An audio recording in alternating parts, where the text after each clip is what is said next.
Good afternoon from London. It's a bright sunny afternoon here and it's starting to get hotter again.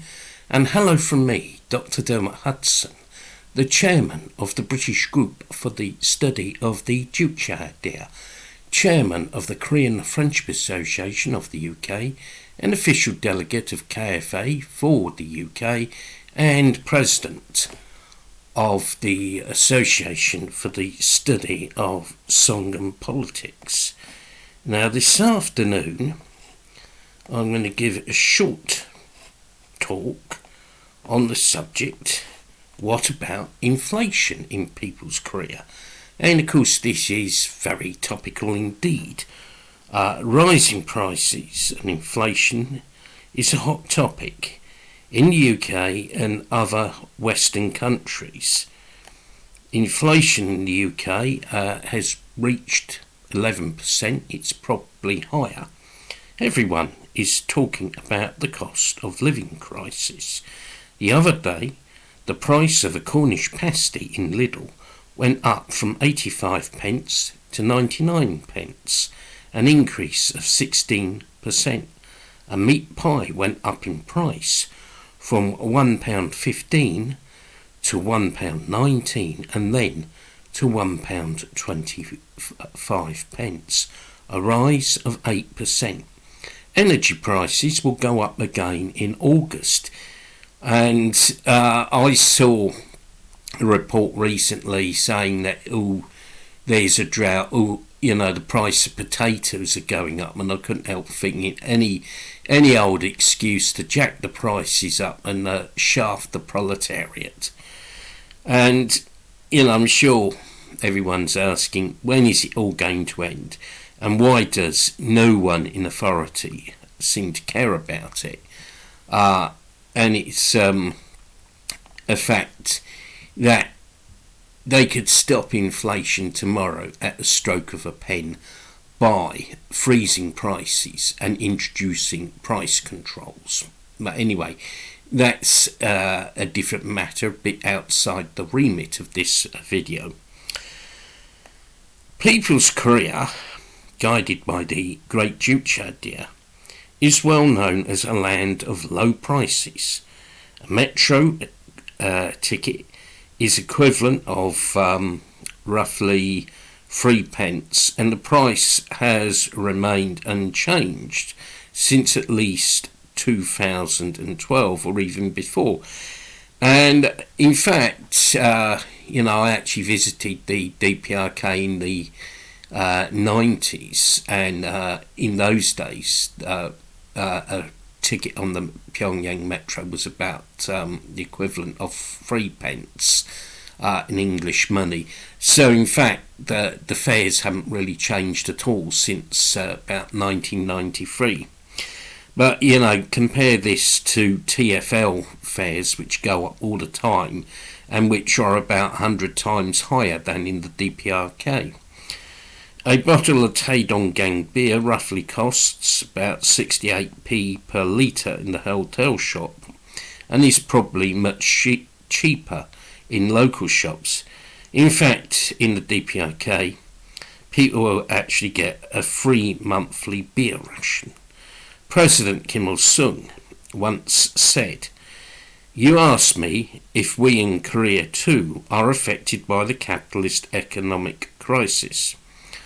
Our country is immune to this crisis. I think perhaps ours is the only country in the world which is not affected by it. There has never been a price rise in our country. It is constant and stable today, just as it was 10 years ago." However, some professional anti-DPRK liars, like Radio Free Asia, the CIA's spin doctors in Seoul, NK News, and the shadowy 38th North, have tried to allege that there is inflation in the DPRK. Of course, this is impossible because the DPRK is a socialist planned economy based on meeting people's needs. However, Some cynics and doubters, and of course there's always many cynics, will say, ooh, but there must be inflation in the DPRK. Even if, all the evidence is against it. So, why is people's career not affected by the crazy price increases that we have in Britain and other capitalist countries? Firstly, because it is a planned economy and has a state planning commission. Article 34 of the DPRK Socialist Constitution states, the national economy of the Democratic People's Republic of Korea is a planned economy, and that the state shall ensure a balanced development of the national economy by implementing unified and detailed planning. End of quote. Secondly, the DPRK is a socialist economy where the means of production, exchange and distribution are socially owned. There are no big capitalist monopolies who can benefit from constantly increasing profits. In fact, in capitalist countries, inflation is simply a means of redistributing wealth from working people and those on low income to capitalists. And indeed, recently British Gas announced they made increased profits by 500%, and I think that shows you who is causing prices to go up. Thirdly, the DPRK exercises strict price control. It has a state price commission which was upgraded from being a state price bureau to a commission back in 2011 in order to give it more power to control prices.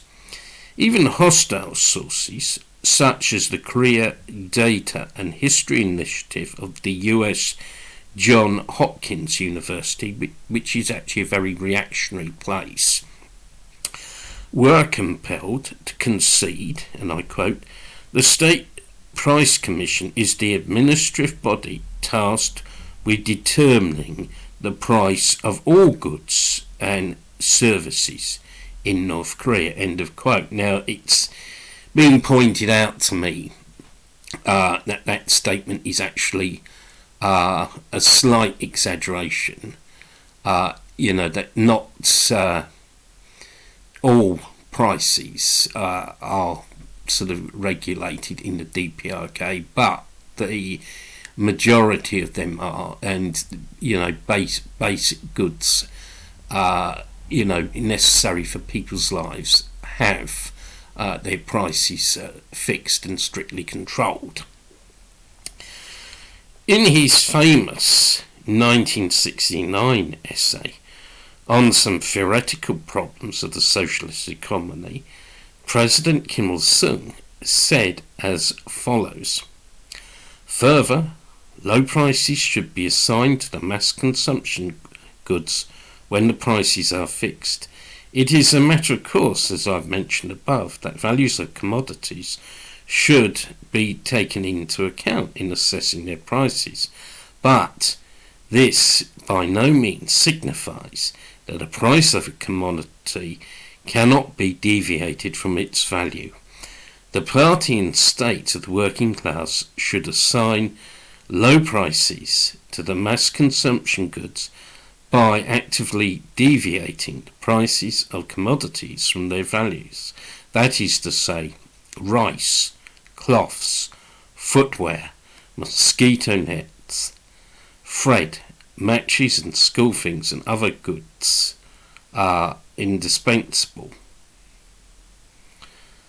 Recently, end of quote. Recently, in an essay by Ryu Gyeong of the Faculty of Economics of Kim Il-sung University, it was stressed as follows: the socialist commerce is the popular one, serving for the interests of the people. Next, socialist commerce regards it as the supreme principle of its activity to ensure the interest of the people.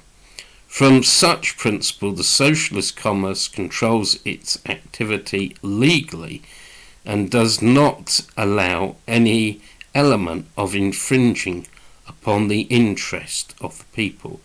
The socialist commerce regards it as a principle to supply very useful and necessary goods to the people, and has its mission to supply more goods at a low price. And when purchasing the agricultural products, it sets its purchase price from the aspect of the farmer's interest in order to ensure their interest. A 2021 essay by Doctor and Associate Professor Chu Kwang-ik, Faculty of Economics of Kim Il-sung University, stated, "The popular pricing policy of the DPRK represents the warm and great care of the Workers' Party of Korea that spares nothing, if it is for the sake of the people, while regarding it as the basic principle in its activities to serve the people." End of quote. So, to conclude, the above quotations show that the DPRK is committed to low prices and price control because this is a people-orientated policy based on the great Juche Idea.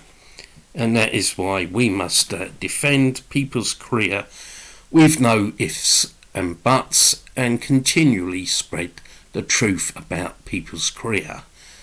Thank you for listening to this video. If you're not already a subscriber to our channel, Songun 007, please consider subscribing, and also to our affiliated channel, Korean Friendship Association of the UK. If you got ideas for videos you'd like us to make, please contact us. Please look at our publications on lulu.com. I'll put a link in the description. And above all, please get involved. Please give us your active support so we can defend people's Korea with no ifs or buts. Check out our Facebook pages and our Twitter feeds for details of activities. We're going to be picketing the Yankee Embassy on the 6th of August.